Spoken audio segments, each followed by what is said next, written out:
अरे आंदोलन को जितने आगे आंदोलन को खामोश बैठ जाओ, खामोश वहां पे। अरे चलो बैठ जाओ खामोश, चलो बैठ जाओ खामोश।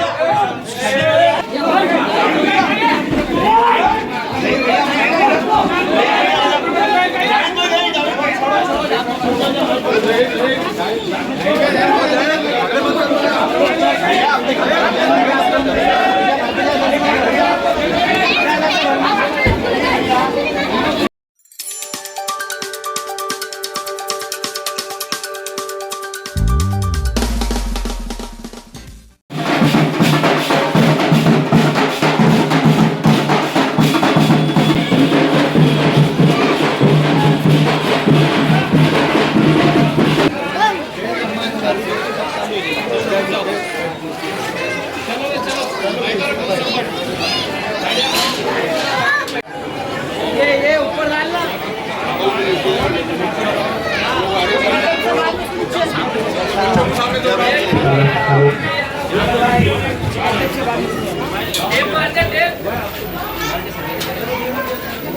चालू कर दो,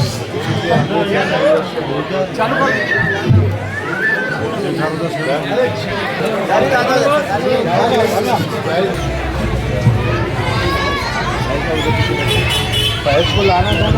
आप सभी से गुजारिश है कि प्लीज चेयर्स पे बैठ जाइए।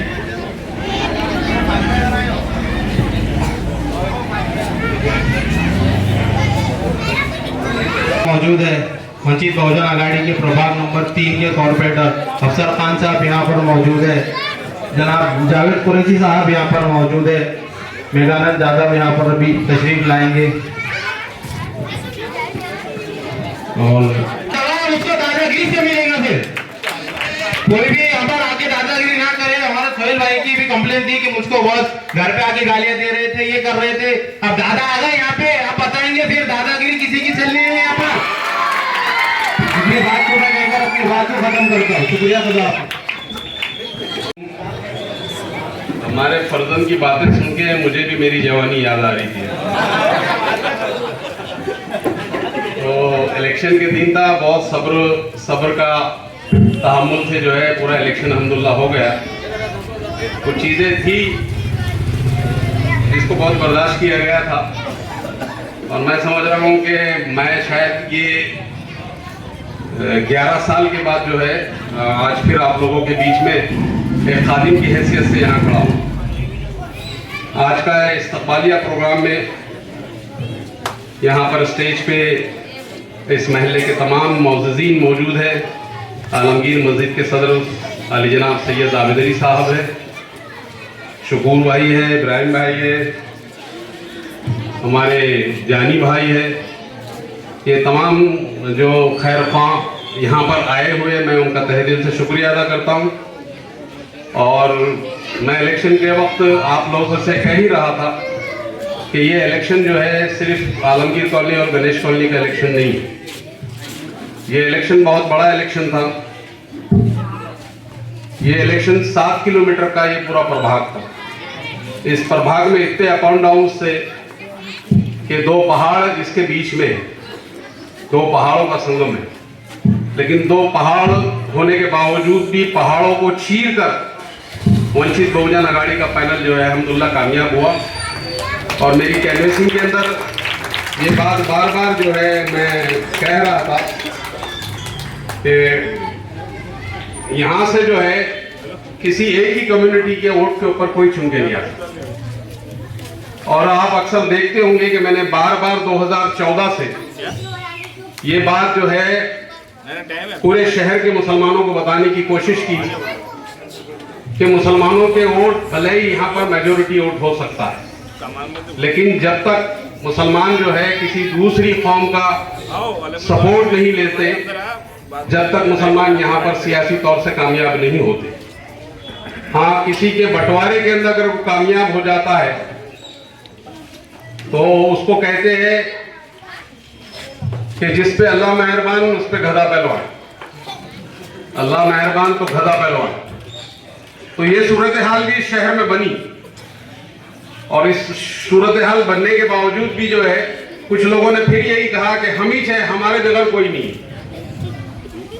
तो 19 में 19 के जो पार्लियामेंट के इलेक्शन थे, तो 19 के पार्लियामेंट के इलेक्शन के अंदर जब वंचित बहुजन आघाड़ी और मजलिस इत्तेहादुल मुस्लिमीन साथ में थी, तो ये इलेक्शन कामयाब हुआ। 2024 में वंचित बहुजन आघाड़ी और मजलिस इत्तेहादुल मुस्लिमीन का अलायंस नहीं रहा, जितना यानी 1,35,000 वोट 2019 में वंचित बहुजन आघाड़ी का मजलिस इत्तेहादुल मुस्लिमीन को मिला था, तो कामयाबी नसीब हुई थी। और 24 में वो वोट हटा तो 1,39,000 से हमको शिकस्त दी हुई। मैं हमको इसलिए बोल रहा कि जब मैं मजलिस इत्तेहादुल मुस्लिमीन हूं, एक एनालिसिस और थोड़ा सा आपके जहन नशीन करता चलूं कि मुसलमानों को अगर कोई कौम वोट दे सकती है तो वो अमित गुलगढ़ की कौम है जो आपको वोट दे सकती है। ये पैनल में मेरा और अफसर खान का चुन के आना इस बात की अलामत है कि यहां पर सबसे ज्यादा मेजॉरिटी वोट अगर किसी को मिला है तो अफसर खान है, मैं है। 3,500 की लीड अगर भौसिंगपुरा और भीमनगर में हमको थी, तो तीनों को 3,500 की लीड। अगर वो लीड अगर कहीं कम हुई तो लीड हमको यहां पर कम महसूस हुई। यहां पर हमने हमारे साथियों से शायद हो सकता हमारी नाराजगी होंगी कुछ या कुछ वजह होंगी कि वो जितना वोट हम चाहते थे यहां से मिले उतना वोट नहीं मिला। बहरहाल खैर उसमें कोई बात नहीं है। कारपोरेशन के इलेक्शन है, कारपोरेशन के इलेक्शन के अंदर उम्मीदवार को इस बुनियाद पे वोट दिया जाता कि इस वार्ड के अंदर पानी का नज़्म बराबर है या नहीं है, आपके ड्रेनेज का नज़्म बराबर है कि नहीं है, आपके स्ट्रीट लाइट चालू है कि नहीं है, आपको लाइट के प्रॉब्लम्स है या नहीं है, आपके कारपोरेशन से जितने रिलेटेड चीज़ें हैं ये सारी चीज़ें इसके अंदर मौजूद, ये सारी चीज़ें वो कारपोरेटर कर रहा है या नहीं कर रहा है। इस बुनियाद पे कारपोरेटर का चुनना मैं समझता हूँ यही सियासी दानिशमंदी की अलामत है कि ये सारी चीज़ों पे अगर कारपोरेटर खरा उतरता है तो वो कारपोरेटर सही तरीका का कारपोरेटर है, और अगर ये सारी चीज़ों पे वो कारपोरेटर नहीं उतरता है, अवाम का फॉलोअप होने के बावजूद भी वो सारी चीज़ें नहीं कर पाता है, तो मैं समझता हूँ वो फेल कारपोरेटर है।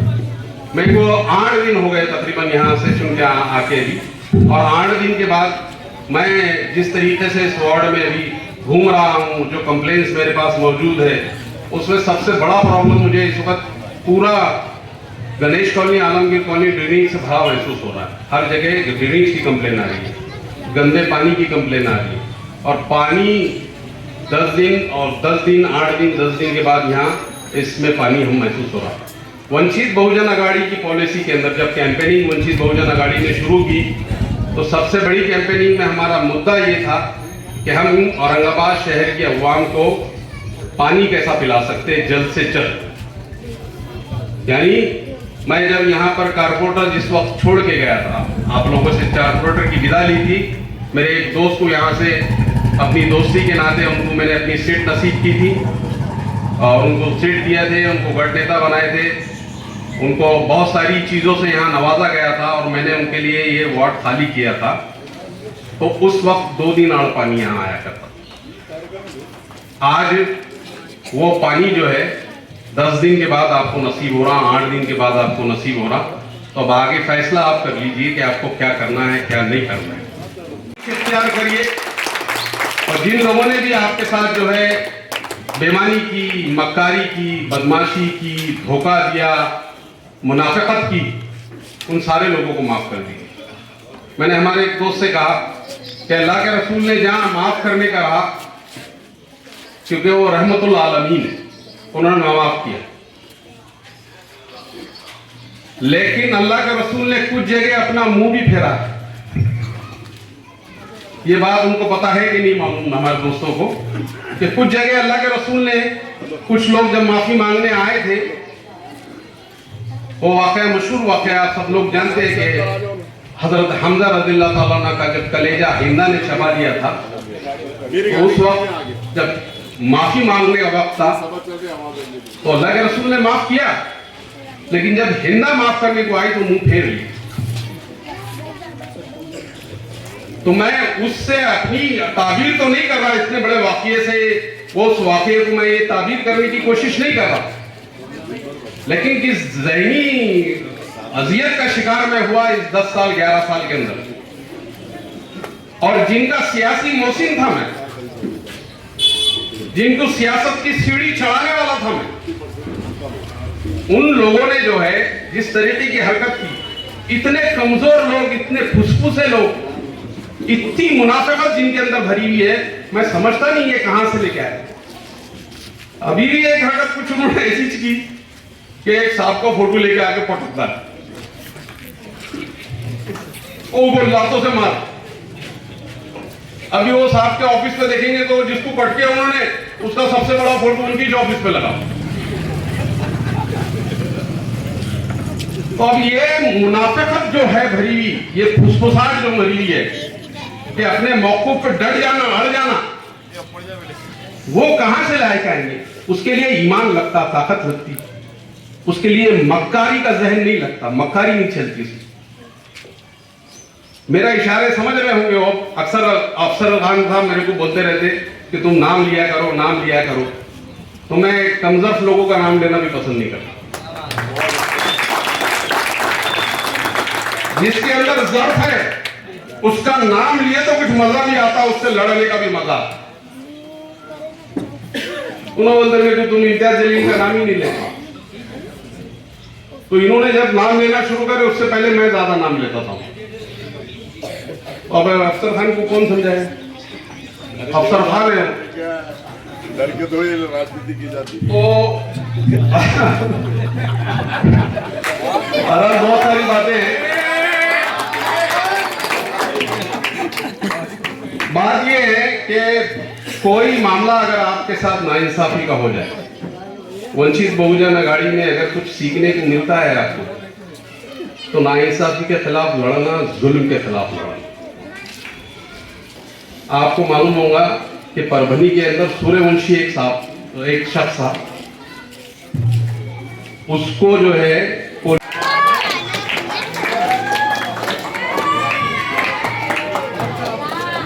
इनका वाकया बहुत मशहूर हो गया। अभी कलीम कुरैशी साहब ने इम्तियाज जलील से झगड़े कर लिए, लेकिन आप लोगों ने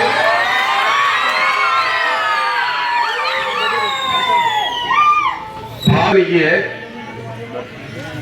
कि सबसे पहले अगर पब्लिक को जो संभाल रहा था, अपनी जगह वापस लेके जा रहा था, तो वो कलीम कुरैशी था कि भाई झगड़ा नहीं होना, तुम इधर हट जाओ, तुम इधर हट जाओ, तुम इधर हट जाओ। कलीम कुरैशी के साथ 25 लोग थे, इम्तियाज जलील के साथ 500 लोग थे। ताकतवर कौन था? कौन ताकतवर था? 500 वाला ताकतवर था। लेकिन हुआ ये कि कलीम कुरैशी पे गुनाह दाखिल हो गया, और जो 500 लोगों की टोली लेके आ रहा था उस पर गुनाह दाखिल नहीं हुआ। अच्छा, उनको आदत है अक्सर, हमारे इम्तियाज जलील साहब को अक्सर है जाते जाते किसको भी उंगली करनी, बहुत आदत है उनको। मैं रहा ना साथ में, मुझे मालूम है, और मैं उनकी क़यादत में नहीं रहा, उनकी लीडरशिप में मैं नहीं रहा, मेरी लीडरशिप में वो रहे। गलत नहीं है लोगों को, वो गांधी की औलाद है। मैं जिधर जिला सदर था, तो मैं जब एमआईएम का जिला सदर था तो मेरी क़यादत में होती। उन्होंने एक कोशिश ये करे कि 2014 के जब 15 के इलेक्शन में, कारपोरेशन के इलेक्शन में, मेरे बगैर पूछे जो है टिकटों की तकसीम कर दी। मैं बोला आप कौन? बाजी की औलाद। कैसा मेरे बगैर पूछे करे आपने, और क्यों करे, किससे पूछ के करे? आप एमएलए अवामी खिदमत करिए, ऑर्गेनाइजेशन का काम मेरा है, मैं संभालूंगा ऑर्गेनाइजेशन। दूसरे दिन पूरी लिस्ट बदल दी, उसमें ये हमारे दोस्त का भी नाम कट गया था। इनको झगड़े करके हमने ही टिकट दिलाए।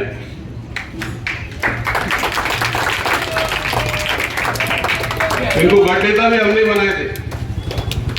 ये क्या हो रहा था बाद में, ये जावेद कुरैशी के खांधों पे बैठ के जावेद कुरैशी का गला काटने की कोशिश कर रहे थे। जावेद कुरैशी ने गला नहीं, क्योंकि बाप तो बाप ही होता है ना। बाप को धोखा देंगे, बाप को धोखा देंगे, इतनी औकात होगी तुम्हारी। और अभी भी हमने बर्दाश्त करे, इलेक्शन के दिन भी बहुत बर्दाश्त करे। मेरा अभी बच्चा जज्बाती हो गया था, सिर्फ मैं बता रहा हूं उनको कि हमने बर्दाश्त करे। इससे पहले भी मैंने जो है यहाँ पर 15 साल आपकी खिदमत में दिए, किसी से मेरा झगड़ा नहीं हुआ 15 साल, किसी से मैंने तेज कलामी नहीं करा कभी, जिसी से भी मिलता इज्जत से मिलता था, इखलास से मिलता था। बेटा सर, लेकिन ये पिद्दे, ये खुशबू से हमारे को दादागिरी सिखा रहे। अरे दादागिरी करना है ना तो ऐसा लड़ाना पड़ता, नफे और नुकसान की सोचना नहीं पड़ता। तुम तो 2 दिन में खुश से हुए, हम क्या दादागिरी करेंगे। और अभी हम बोल रहे थे, अभी चैलेंज कर रहे हैं, ये बात वो अपने ज्ञान में बांध ले अच्छी तरीके से।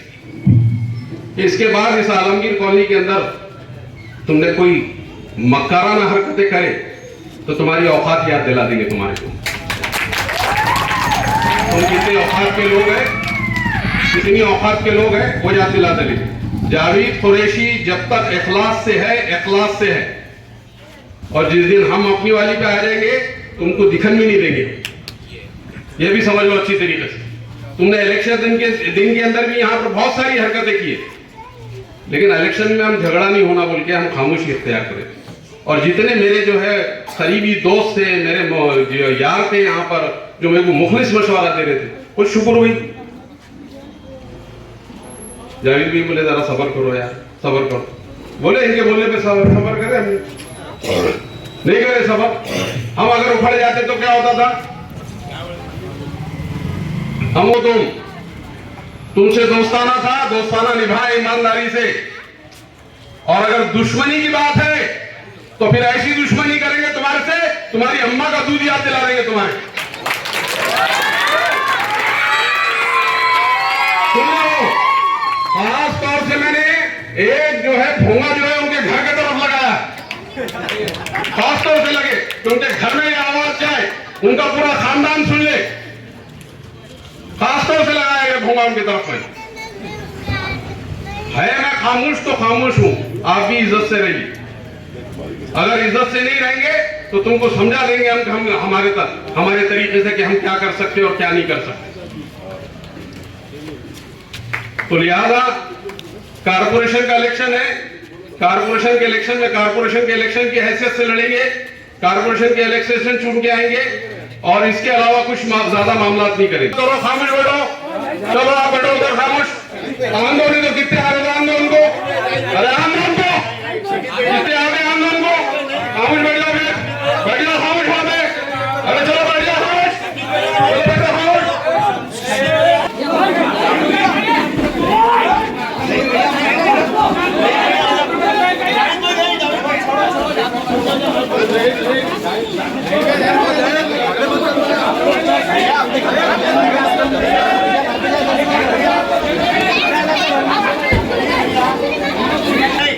घर के सामने चैलेंज कर रहा हूं।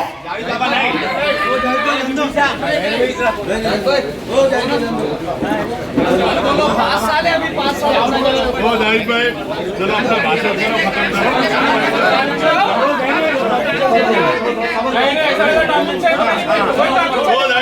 खत्म बैठी मैं अपनी तकरीर खत्म कर रहा हूँ और अमीर मुल्ला साहब को बुला रहा हूँ।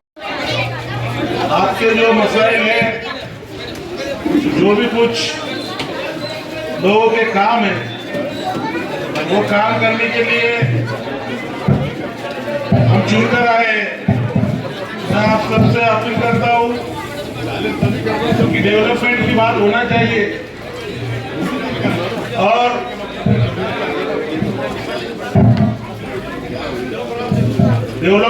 डेवलपमेंट के इशू पे यहाँ पर हम बात करने के लिए आए हैं।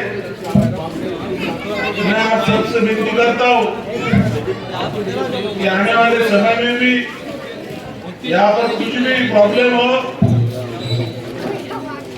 पानी का बड़ा मसला है, ड्रेनेज का इशू है, लाइट के प्रॉब्लम है, सभी प्रॉब्लम हम चारों जना, अफसर भाई, जावेद भाई, मैं और हमारे मेघानंद यादव मिलकर पूरा सॉल्व करने का काम यहाँ पर करेंगे। आप लोगों ने ये समझना चाहिए क्योंकि लोगों का जनमत हमारे साथ में है। इतना जो अभी हमारे कुछ भाई आए थे, मैं उनसे कहना चाहता हूँ कि वंचित बहुजन आघाड़ी भी मुसलमान समाज के लिए काम करती है और करती रहेगी। और जैसा जावेद भाई ने बताया कि जब औरंगजेब के स्टेटस बच्चे रख रहे थे स्टेटस के ऊपर, तो सबसे पहले बच्चों को अरेस्ट किया जा रहा था, उनके ऊपर एफआईआर हो रही थी। तो जब कोई आगे नहीं आया, सबसे पहले अगर कोई आगे आया तो वो बाबा साहब के पोते प्रकाश आंबेडकर साहब सबसे पहले आगे आए और औरंगजेब के मजार पे गए। जबकि इस महाराष्ट्र में किसी में हिम्मत नहीं थी कि औरंगजेब के मजार पर जाकर वहां पर फूल डालने की, मगर वंचित बहुजन आघाड़ी के हमारे कायद प्रकाश आंबेडकर साहब गए और इस बीजेपी के आरएसएस के सरकार को उन्होंने चैलेंज किया। टीपू सुल्तान जी के बारे में भी ऐसी हरकत यहाँ पर महाराष्ट्र में हुई, बच्चे स्टेटस रख रहे थे, उनको भी अरेस्ट करने का काम किया। मगर बाबा साहब अम्बेडकर, प्रकाश आंबेडकर साहब ने स्टेज पर टीपू सुल्तान जी का फोटो बाबा साहब अम्बेडकर के साथ में रखा और वहां पर बीजेपी और आरएसएस को चैलेंज किया। तो मैं ये कहना चाहता हूँ कि आप समझते हैं कि कोई एक ही पार्टी मुसलमानों का काम करती है, तो नहीं। ये बाबा साहब की जो संविधान है, या जिस संविधान के वजह से हम सबको हक बराबरी का मिला है, हम सबको धर्म का हक सबका सरीका मिला है, उसके साथ ही उसके जैसा काम करने का काम बाबा साहब अम्बेडकर इस महाराष्ट्र में कर रहे हैं। मैं आप सबको बता देता हूँ, इस प्रभाग से चारों हमारे वंचित बहुजन आघाड़ी के उम्मीदवार चुन के आए हैं। मैं सबसे अपील करूंगा कि अभी 5 साल हमारे पास है, 5 साल में आप क्या काम करने का या करके लेने का आप लोगों ने करके लेना चाहिए। हार जीत तो ऊपर वाले के हाथ में है। और मैं आपको बताता हूँ कि जिन लोगों ने वोट हमको दिए उनका भी हम काम करेंगे, और जिन्होंने वोट नहीं दिए तो उनका भी हम सबसे पहले करेंगे। आपको मैं बताता हूँ, अगली बार जिन लोगों ने हमको विरोध किया, सबसे पहले वही लोग हमारे साथ में काम करने खड़े, ये भी मैं आपसे बताता हूँ। मैं शुक्रिया अदा करता हूँ आप सबका। प्रोग्राम रखा गया था और प्रोग्राम समाप्त हुआ। मैं आप सभी का शुक्रिया अदा करता हूँ। अस्सलाम वालेकुम, जज़ाकल्लाह।